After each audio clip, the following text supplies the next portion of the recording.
ராமனின் அருளமுதமாக வழங்கப்படுகிறது.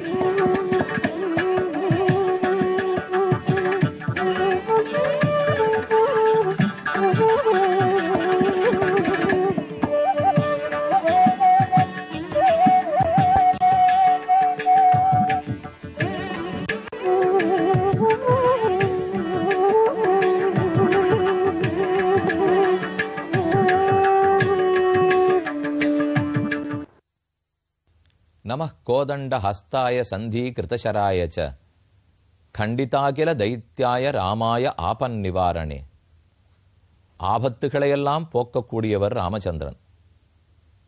கோதண்டத்தை தன் கைகளிலே பற்றி இருக்கிறார்.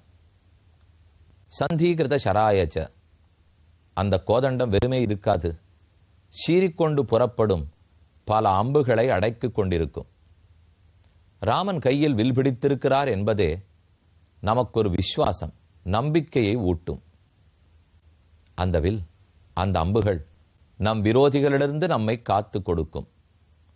இப்போது நாம் அடைந்திருக்கும் காலி ஆஞ்சநேயர் சந்நிதி பெங்களூரில் பாபூஜி நகர், அதாவது பெங்களூர் மைசூர் பெருஞ்சாலை, அந்த நெடுஞ்சாலையில் இருக்கும் காலி ஆஞ்சநேயர் சன்னிதானத்தை அடைந்துள்ளோம்.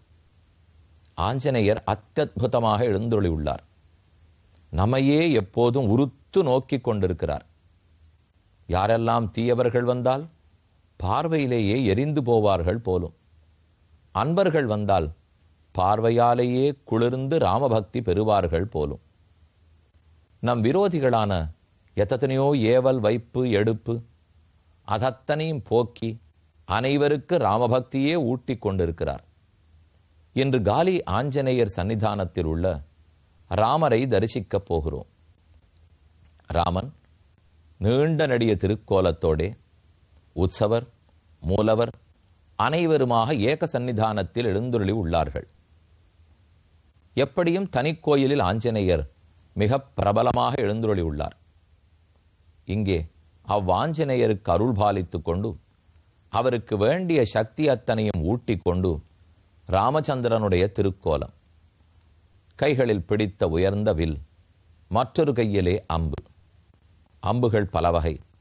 அர்த்தச்சந்திர வடிவத்தில் உண்டு, ஈட்டி வடிவத்தில் உண்டு, நெருப்பை கக்கும் வடிவத்தில் உண்டு. இப்படி பலவிதங்களாக அம்புகள் உண்டு. அம்பின் மற்றொரு புறமும் பலவிதம் இருக்கும். நாகாஸ்திரம் நாகத்தின் வடிவத்தில் இருக்கும். ஆக்னேயாஸ்திரம் நெருப்பை கக்கும் வடிவத்தில் இருக்கும். அஸ்திரம் சாஸ்திரம்னு இரண்டு வகை சொல்லுவார்கள். மந்திரங்கள் இல்லாமல் எய்யப்படுவது ஓர் வகை, மந்திரங்களை உச்சரித்து எய்யப்படுவது மற்றொரு வகை. ராமன் கோதண்ட பாணியாய் கோதண்ட ஹஸ்தமாய் இவ்விடத்தில் எழுந்துருளி உள்ளார். அருகில் லக்ஷ்மணன். எப்போதும் அவனை காக்கும் பொருட்டு ராமனின் திருமேனியில் பரிவோடையே எழுந்துருளி இருக்கிறார். அவரை தரிசித்துக் கொண்டோம்.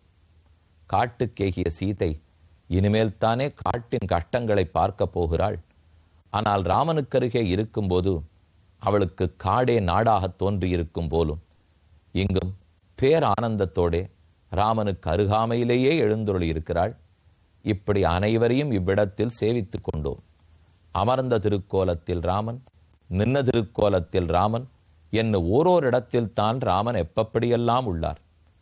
இங்கே வெளியில் பார்த்தால் அவரவர்கள் பக்தர்கள் சேர்ந்து மரத்தாலேயே மற்றொரு ராமன், லக்ஷ்மணன், சீதை ஆகியோரையும் எழுந்துருளப் பண்ணி உள்ளார்கள். அனைவரையும் சேவித்துக் கொண்டோம்.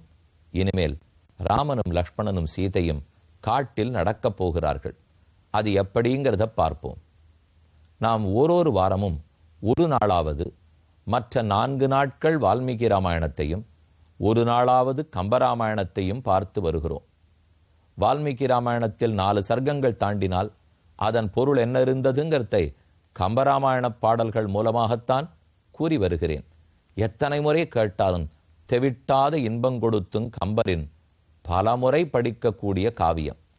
அதில் தற்போது நாம் ஆச்சரியமான இடத்தை அடைந்துள்ளோம். தைலமாட்டு படலம்.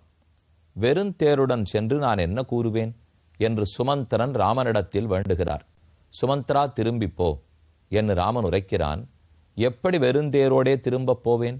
நம்மை மக்கள் பிடித்துக் கொள்ளுவார்கள், பதில் கூற முடியாது. தேவியும் இளவலும் தொடர செல்வனை பூயியல் கானகம் புகவைத்தேனென்கோ கோவினை உடன்கொடு குறுகினேன் என்கோ யாவது கூறுகேன் இரும்பின் நெஞ்சினேன். ராமா, நீ ஒரு நிமிஷத்தில் திரும்ப போகச் சொல்லிவிட்டாய். இரும்பு போல் வலிய நெஞ்சமா எனக்கு? இரும்பு எதை பத்தி கவலைப்படாது, மரம் எதை பத்தி கவலைப்படாது. ஆனா இந்த நெஞ்சம் இரும்பா மரமா? நம்முடைய நெஞ்சம் இரும்பும் மரமும். ஆழ்வார் ஒரு பாசுரத்தில் இரும்பு போல் வலிய நெஞ்சம் இறையற யுருகும் வண்ணம் சுரும்பமர் சோழர் சூழ்ந்த அரங்கமா கோயில் கொண்ட கரும்பினை கண்டுகொண்டு என் கண்ணினை கழிக்குமாறே என்று திருவரங்கநாதனை சேவித்தும் நெஞ்சம் உருகவில்லை என்றால் அது இரும்புதான். இரும்பு போல் வலிய நெஞ்சம் என்கிறார். ஆனால் சுமந்திரன் கூறுவது, ராமா, என் நெஞ்சம் இரும்பு அல்ல. என்னால் திரும்ப போய் தைரியமாக உன்னை விட்டு விட்டு வந்தேன்னு சொல்ல முடியாது. தேவியும் இளவலும் தொடர்ந்து போக செல்வனை ராமனை பூயியல் கானகம் புக உய்த்தேன். தேவி பின்னே தொடர்ந்தாள். லக்ஷ்மணன் என்னமா நடந்தார்? இவர்கள் பின்தொடர்ந்து நடக்க ராமனை காட்டில் விட்டு விட்டு வந்தேன் என்றா திரும்ப போய் மக்களிடத்தில் சொல்லுகிறாய்? இதை விட தூக்கிட்டு கொண்டு நான் இறந்தே போகலாம். இந்த வார்த்தை நம் தொண்டையில் வாராது. வன்புல கல்மன மதியில் வஞ்சனேன் என்பு உலப்புற உடைந்து இறங்கும் மன்னன் பால் உன்புலக்கு உரிய சொல் உணர்த்தச் செல்கேனோ தென்புலக் கோமகன் தூதின் செல்கேனோ. நீ சொன்னாய்ங்கிறதுக்காக அங்கு போய் விட்டு வந்தேன்னு சொல்லுவேனா?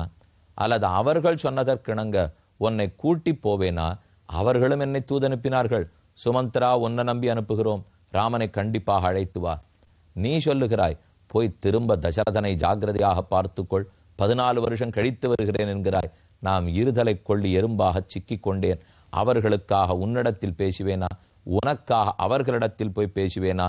அங்கி மேல் வேள்வி செய்து அரிதின் பெற்ற நின் சிங்க ஏறு அகன்றது என்று உணர்த்தச் செல்கேனோ எங்கள் கோமகர்க்கு. இனி என்னின் கேகையன் நங்கையே கடைமுறை நல்லள் போலுமாள். ஊர் திரும்பி போன உடனே என்னை பத்தி மக்கள் என்ன தெரியுமா சொல்வார்கள்? சுமந்திரா, இதுவரை ரொம்ப கெட்டவள், தீயவள், கைகேசிதான் என்று நினைத்திருந்தோம். ஆனால் அவளை நல்லவதாக்குவதற்காக நீ வந்தாயா? இதுவரை கைகேசி தீயவள், இப்ப கைகேசி நல்லவளாயிட்டாள். நீ பண்ணிருக்கிறத பார்த்தா அவ தேவலை போல் இருக்கே. பிள்ளை பாசத்தாலே போ என்று சொன்னாள். ஆனால் நீயோ ஒரு பாசவும் மற்றவும் விட்டு விட்டு திரும்ப வந்திருக்கிறாய் என்று கேட்பதற்கு என்னால் பதில் கூற முடியாது. மேலும் உன்னை என்ன வெறுமனையா உன் தந்தை பெற்றார்? புத்திரகாமேஷ்டி யாகம் செய்து அங்கி மேல் வேள்வி செய்து, அங்கி என்றால் நெருப்பு, அங்கி மேல் வேள்வி செய்து புத்திரகாமேஷ்டி யாகம் செய்து அரிதின் பெற்றனின் சிங்க ஏறு அகன்றது. 60,000 ஆண்டுகள் மெய்நொந்து பெத்தாய தசரதா, அந்த சிங்கத்தை போன்ற இளவல் அகன்று போனான். அவன் இங்கு இல்லை. அங்கி மேல் வேள்வி செய்து அரிதின் பெற்ற நின் சிங்க ஏறு அகன்றது. நெருப்புக்கு மேலே நெய்யை ஊற்றி புத்திரகாமேஷ்டி யாகம் செய்தாய். அதன் பயனாகத்தானே இந்த இளவல் ராமனை பெற்றாய். அந்த ராமன் சிங்கத்தை போன்றவன். நீ பெற்ற சிங்கம் அகன்று விட்டதுன்னு சொன்னால் மக்கள் கேட்பார்கள், ஏன் சுமந்திரா, சிங்கம் நாட்டில் இருக்கக்கூடாது, காட்டில் இருக்க வேண்டும் என்பதற்காக விட்டு வந்தாயா என்று கேட்டால் என்ன பதில் கூறுவேன்?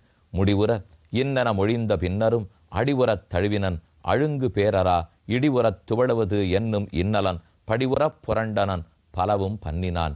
அழகான பேச்சு படைத்தவனான சுமந்திரன் இனி ராமனிடத்தில் வேண்டிக் கொள்ளுவது இல்லை. ராமா, எப்போதாவது நீதான் நான் சொன்னபடி கேட்க வேண்டும்.